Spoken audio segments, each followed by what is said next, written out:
That's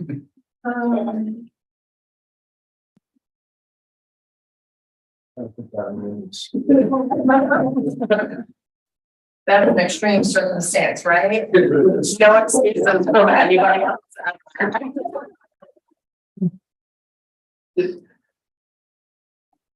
All right, we have quorum now, so we can call the meeting to order at 8:26.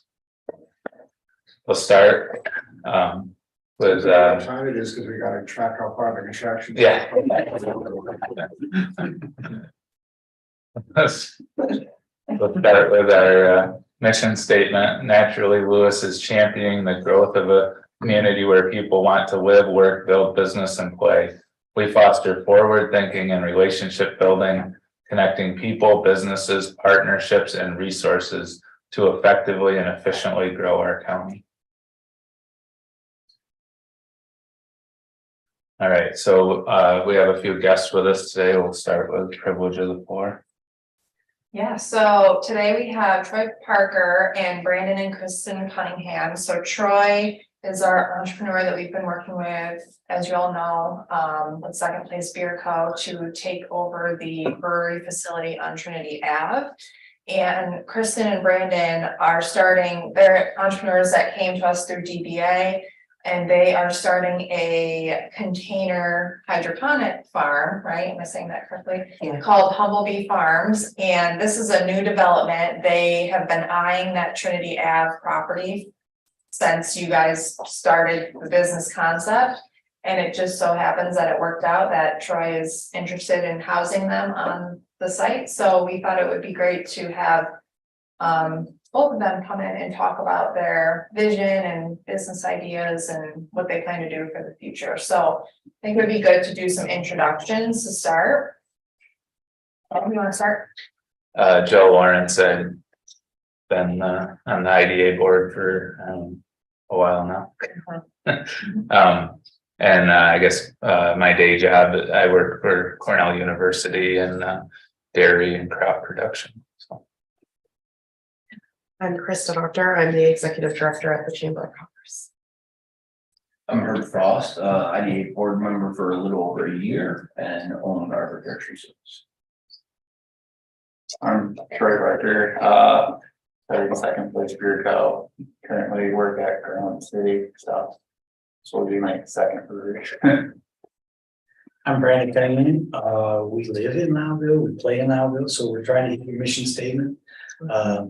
I currently work in my day job over at the paper plant in Beaver Falls, the Lydell Performance Materials, as a production planner.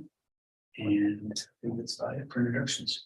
I'm Kristen Cunningham. I also own Humblebee Farms. My day job is I am an alternative health practitioner, and I'm also a voiceover actress and just started teaching acting classes for children in the community.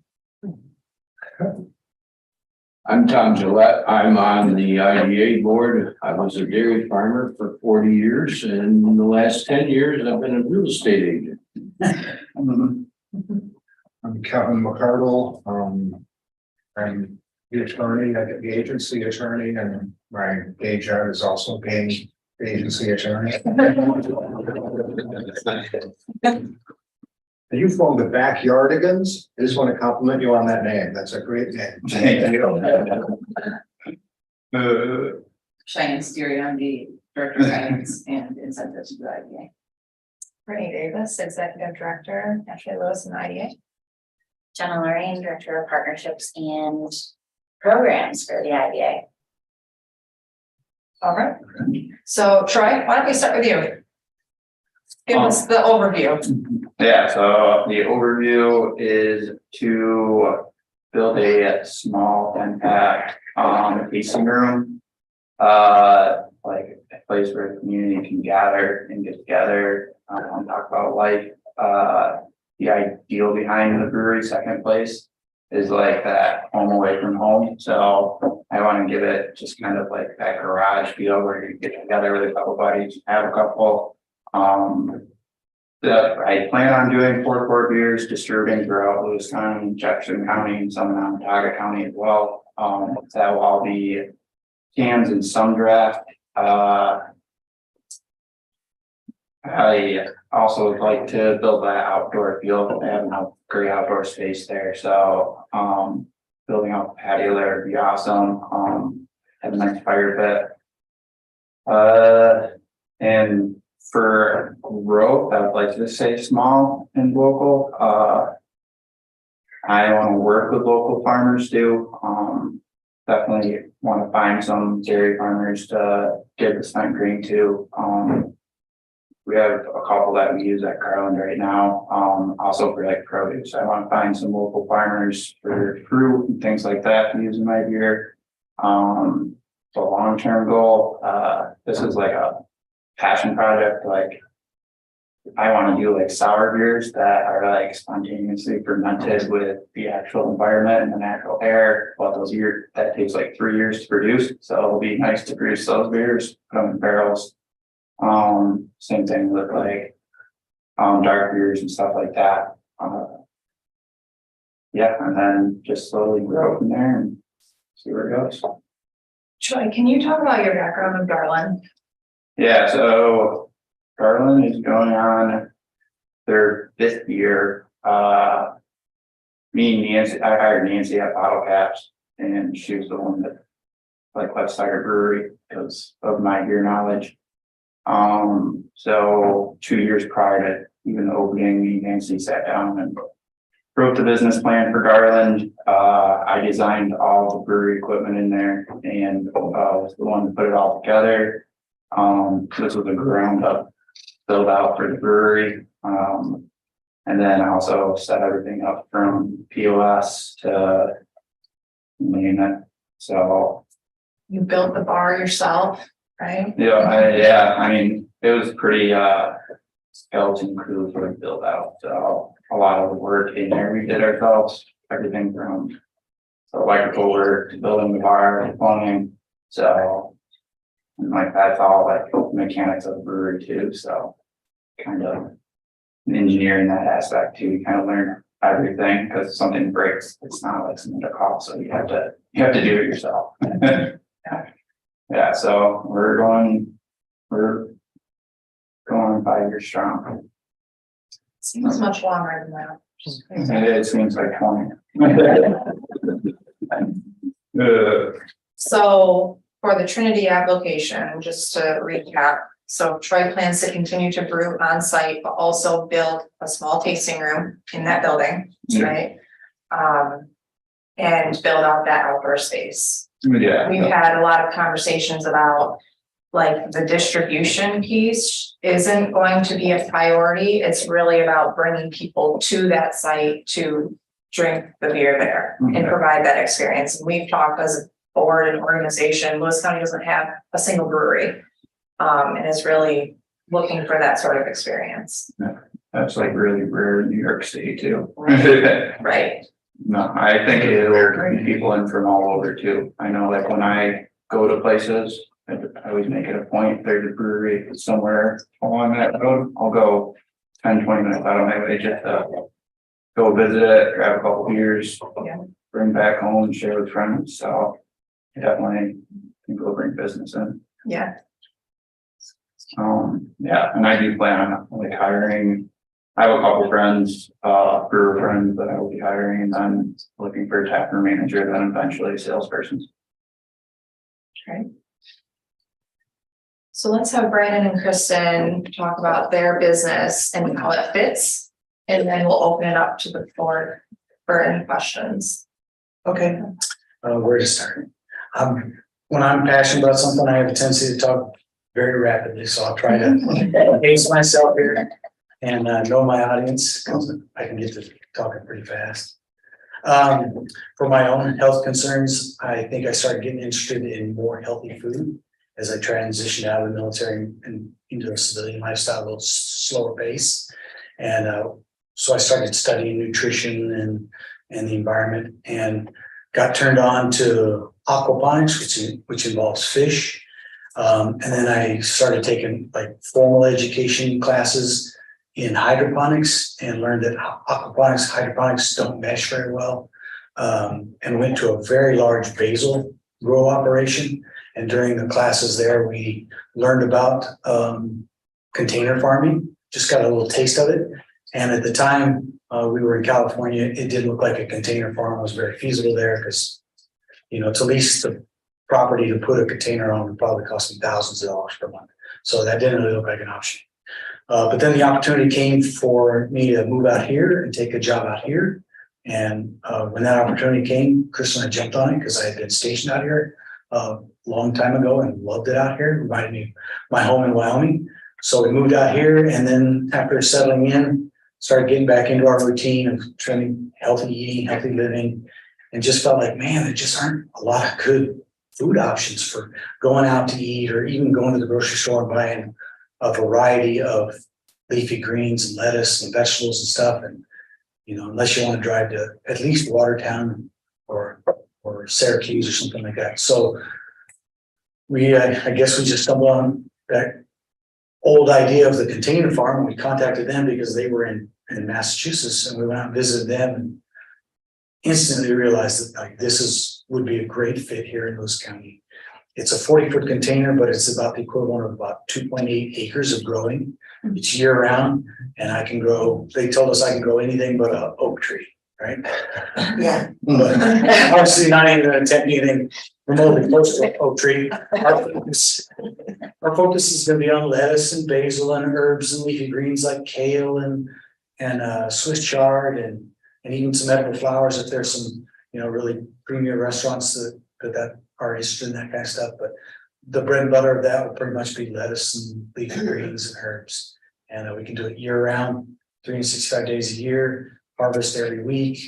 And we're going to start with one container until we prove to ourselves that we can sell everything we grow locally. And then if we see there's more demand than that, then we're eager to get a second container. It's more profitable, and it really lends itself towards our ultimate goals. We really want to be involved in providing some of this produce to, you know, adult care facilities, shelters, schools, the military, all these organizations. We want to do it for more of a nonprofit or not-for-profit, and just to be able to get really healthy vegetables into our community in places where they can do the most for folks. And so that's kind of our big overarching mission. If we can get to 2 containers or 3 containers, then I'll probably quit my full-time job and then I'll manage those 3 containers. But in the meantime, we're gonna start with 1 container, and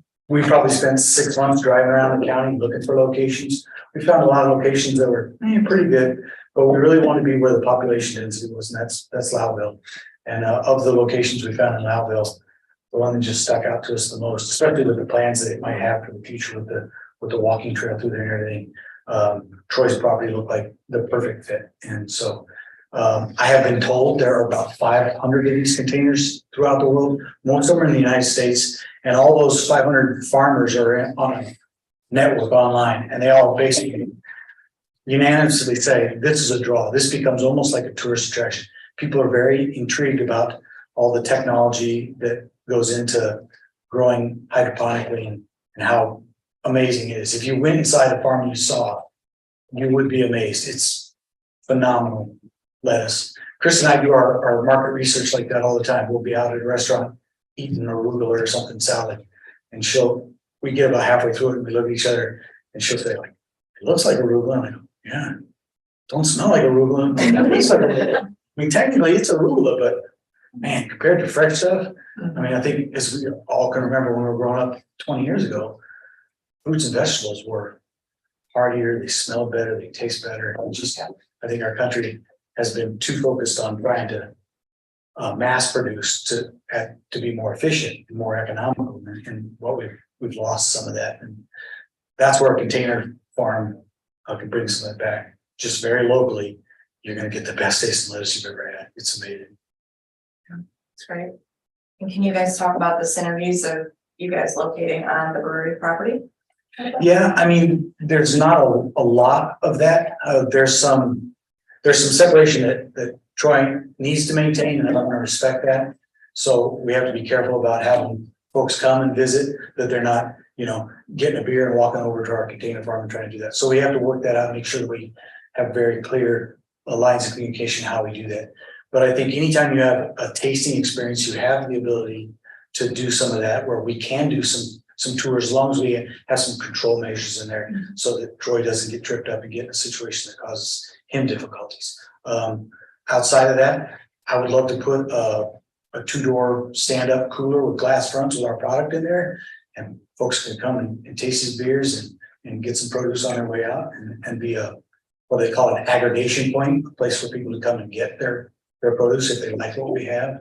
I'm completely open to any other kinds of collaborative ideas that we can to get that synergy. But I all want to respect the boundaries that he's gonna have in place. Well, I think some of the things, sorry, that would be great too, is even offering, you know, one of the things we want to bring to the community is healthier eating, you know, not wipe any of, you know, anyone else out, but to add and to really get people to understand, especially people who, you know, haven't traveled the world or the country, to really see what's out there and, you know, different, you know, pairings. Like I would love to be able to create something with you, Troy, like, you know, some of our herbs and doing some tastings with our herbs that we've grown in your beer, and, you know, even like passing out recipes like this beer is great with this salad, and, you know, just put together some really great original ideas of, you know, just like when you go wine tasting, you know, or I'm sure maybe you've even done it, is, you know, pair your beers with like Girl Scout cookies and stuff like that, is to be able to do that with different types of lettuces and herbs and even edible flowers. And, you know, I don't even know if those are some ideas that you might be able to have them use in your beers themselves. No, I was gonna say that, yeah, there's definitely room for collaboration with some of the beers too, and like styles, like. I mean, I've done a lavender beer before, like saison, steam them over top, and there's definitely some things we can talk about that would help you guys out on, because it does take a decent amount of product to make 10 barrels worth. But I do plan on putting in like a small like retail shop where I'd like to bring in like other local products, or when people come in, like you have Tubman roasters and things like that. So just like a small little thing with merchandise as well. So I got that all part taken care of. So Chris and I have spent a ton of time in all our research and talking to people in living locations, of talking to a lot of other entrepreneurs in the county. And we have met with the roasters and James Munn over the creamery and the winery and Mushrooms. Haven't met those folks up front, but we've talked a lot about what they're doing, and Ben over at the beef, and talking about maybe taking Ben's meat plan that he has now. He has about 150 subscribers, and see if we can't grow that into a meal plan where we could have all of those things included, and people could subscribe to those and be able to get, you know, all their produce, their dairy, their meats, their cheeses, their coffees, their beers, their honey, their mushrooms, and they probably and their maple syrup, right? But yeah, From so the local foods hub yeah, there. we're just trying to find a way that, and I think the thing that I heard when he was talking to was this word elevated. There's a big movement in our country, it's been going on for a while. Chefs are now celebrities, right? And so food is more revered and it's elevated. And I think we want to be involved in that. We want to just say, well, you can go get a head of iceberg if you want, or you can get like, there's, you know, what's the most exotic one? Christabel or pomegranate crunch, you know, or wasabi or arugula, and you're like, holy cow, I didn't even know these things exist, but they're amazing. And we want to try to elevate people's awareness of that there's some really awesome food choices out there available. And if you're interested in those, we can grow those and make them available. And it sounds like what he wants to do is he's not just providing some Rainier beer, right? He's going to make something that's elevated, that's really sophisticated and cool. And anytime we run across people like that with the creamery or the roasters or anybody, we are 100% on board in trying to find a way that we can get all these artisan makers, producers, farmers, growers, an avenue more than just the farmer's market for a small window during the year. We want it to be available on a more consistent basis throughout the year. That's great. Board, you guys have any questions for Troy and Brandon? I do, I used to feed brewers grain, so I wondered how much quantity you might come up with. So my average grain bill for 10 barrels is about 550 pounds. So it's brewing twice a week. That's Could how, do up to, what's that? how often would that? Twice a week. So 500 pounds twice a week? Yeah, so 1,000 pounds. A week. Wow. It's a pretty interesting feed, but you don't want to feed very much of it. I've heard different things. A lot of the farmers that I've worked with is mixing in. It's only a small portion that they're mixing in with what they're feeding, so, I mean, but the nutritional If value of it you is there. exceed 5 pounds per cow, you'll have major stomach problems, but it's unbelievably palatable. And so 3 or 4 pounds Yeah, will increase your dry matter intake huge. yeah, so I went to school in Sterling, Vermont, and, they did a little study there where they fed it to dairy cows and then obviously kosher cows or whatever, unique cows, and then for some reason it wasn't the same for the dairy cow. So like, I haven't actually given my grains to any dairy farmers because of that study they given me. Well, if you tell it to somebody, just tell them No, I'm giving it away. So, a 3 or 4 pound max. But it's, I mean, I used to buy it by the 10-ton load, but yeah. it's a pretty interesting feed at any rate. Question or comment for you folks. Have you talked with any of the FFA people? Because most of the FFA chapters in the county have had little experimental things with hydroponics. Yeah, so one of the great things about the system that we're buying is it comes with a support team of scientists, engineers, marketing folks, all that. And they, back in Boston, have a whole dedicated section that is working with FFA. They've actually donated at least 1 container to FFA.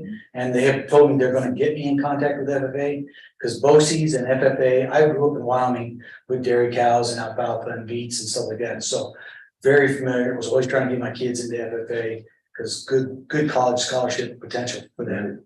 And yeah, so we're definitely waiting for that. When it comes in, we definitely want to connect with BOCES and FFA and possibly even 4-H and see what we can do. Any collaborative program we can create with them, any internships, non-paid internships, work studies, education tours, produce, anything we can do with them. I guess what I'm thinking is that they might sort of be a resource person for you because they've done it for several years on a very small basis, but I know from personal experience in South Louis, they had lots of ups and downs and they just sort of did it on an experimental basis. Right. Might pick up a point or two from them. Definitely on the plan, yes, sir. Where this was, we were visiting my daughter-in-law and son out in Bedford, Massachusetts. And you talked about that one of the attractions where they go is a brewery. So naturally we went to a local brewery and they have an odd synchronicity. They have a climbing wall. And so there's a big glass wall, so you can sit in the brewery part, and it's a separate entrance. So, and then you just sit there in the brewery with your friends talking and this kind of stuff, and just watch the people on the climbing wall there. But it made it an attraction. It made it something unusual. So I think if you could like put a glass wall so you can see the hydroponics part of it, that would. Just a suggestion that you might want to make a double attraction. People sit there and beer and watch the plants grow. I guess. And not people interested in that. Definitely do like a live stream camera inside the farm. Yeah, they could do something like that. I can't remember the name of the brewery, but they made Velvet Moon Stout, and it was fantastic. So that's the last thing I remember.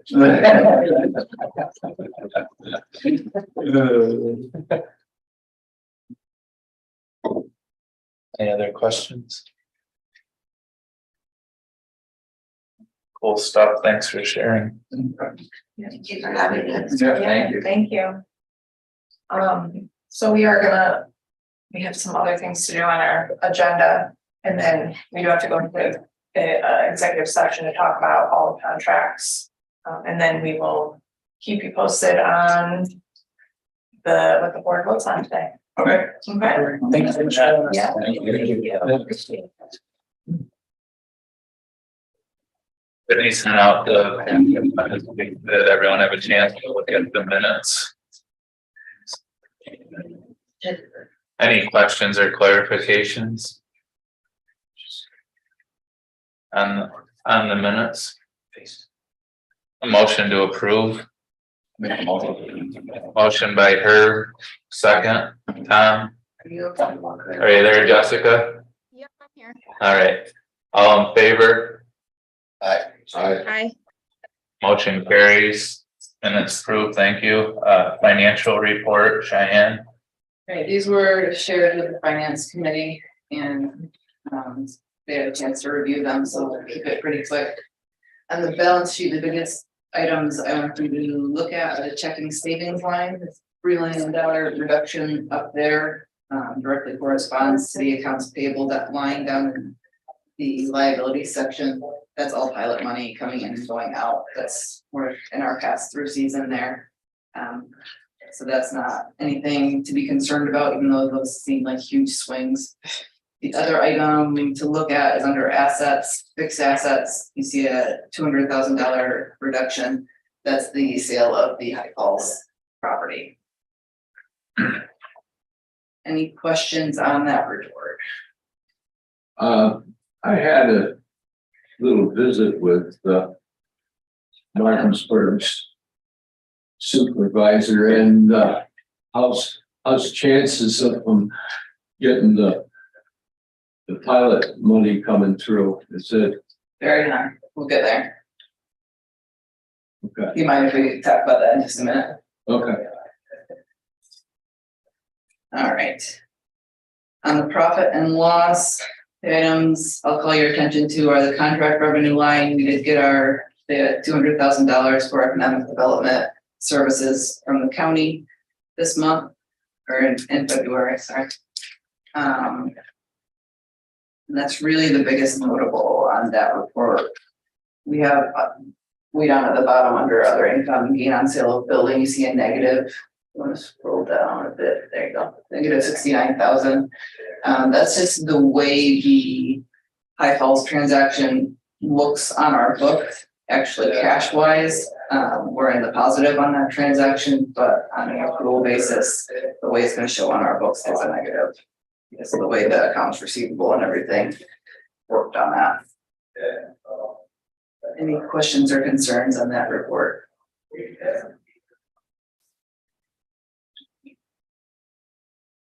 I didn't include expenditures because we were able to review that at a finance committee meeting.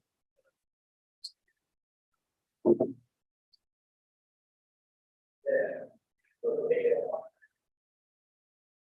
right, any other questions or any financial statements? Motion to approve. Tom, second. Herb. All in favor? Aye. Hi. Motion carries, thank you. All right, we do have a need to go into executive session today regarding contract negotiations. So that will be the next item on the agenda. Do we have a motion to go into executive session for contract negotiations? I'll make a motion. Motion by Herb, second. By Tom, all in favor? Hi. All right, we're now in